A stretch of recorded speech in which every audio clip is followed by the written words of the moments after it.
சனி விலகுனது அருமையான விஷயம். பட் இருந்தாலும் ராகு கேதுகள் ராசியோட சம்மந்தப்படுகிறாருங்கிறது நம்ம மறந்துடக்கூடாது. ஸோ அது குறிப்பாக 7ஆம் இடத்துல கேது இருக்கிறது பார்த்தீங்கன்னா நம்மளுடைய நம்ம யாரை மீட் பண்ணுறோம் டெய்லி, உத்தியோகத்தில் இருக்கிறவங்களா இருந்தால் கிளைண்ட்ஸு, கொலீக்ஸு, நம்மளோட வேலை செய்கிறவங்க, கஸ்டமர்ஸு, அதெல்லாம் குறிக்கக்கூடிய 7ஆம் இடம் தான். அதே மாதிரி தொழில் பண்ணுறவங்க பார்த்தீங்கன்னா பார்ட்னர்ஸு, கஸ்டமர்ஸு, வெண்டாஸு, அசோசியேட்ஸு, கான்ட்ராக்ட் போடுறவங்க எல்லாமே. ஸோ இதில் பார்த்தீங்கன்னா கேது இருக்கும் பொழுது சில விஷயங்கள் அவ்வளோ பாசிட்டிவாக இல்லாமல், சிலது வந்து கொஞ்சம் ட்ரஸ்ட் இல்லாமல், சிலது டச் அண்ட் கோ, சிலது வந்து கொஞ்சம் அப் அண்ட் டவுனாக போகக்கூடிய அமைப்புகள். இது மாதிரி உறவுகள், இது மாதிரி அசோசியேஷன், இது மாதிரி கான்ட்ராக்ட்ஸ், இது மாதிரி பார்ட்னர்ஷிப், இது மாதிரி கொலீக்ஸ் விஷயத்தில் இருக்குது.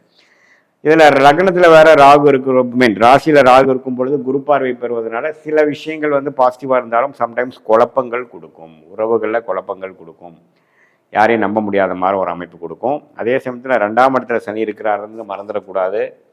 ஸோ கொஞ்சம் ஒன்றுமே ஃபினான்ஷியல் விஷயங்கள் அவ்வளோ நம்ம நினைக்கிற அளவுக்கு பாசிட்டிவாக வரலை. என்னதான் ஜென்ம சனி முடிந்தாலும் இன்னுமே நம்ம கேஷ் ஃப்ளோ வந்து ரொம்ப பாசிட்டிவாக வருது, பழைய மாதிரி நம்ம வந்துட்டோம், அல்லது கடன் பிரச்சனையிலேருந்து வந்துட்டோம், வர வேண்டிய பணம் வந்துருச்சு, இப்போ கேஷ் ஃப்ளோ நல்லா இருக்குதுங்கிற அளவுக்கு சொல்லிக்கிற மாதிரி அமைப்பு ஒன்று வரலைங்கிறதா உண்மை.